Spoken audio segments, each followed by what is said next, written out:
Hi, have you ever seen that disappearing mouse pointer thing where you're remote desktop into a computer?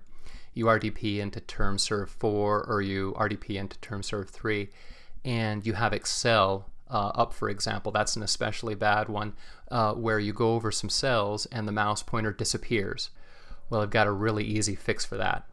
Let's take a look. Here I'm in term serve 3 and I fired up Excel.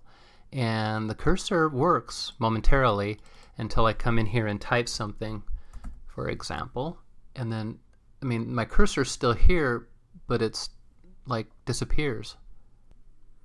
We fix that by clicking on our Windows icon in the lower left-hand corner and typing mouse pointer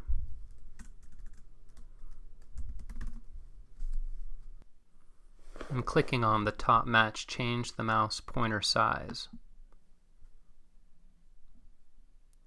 From here, we just choose the black cursor, that's important, and we'll make it the largest size. We now have our pointer back even when editing, which is when it disappeared before.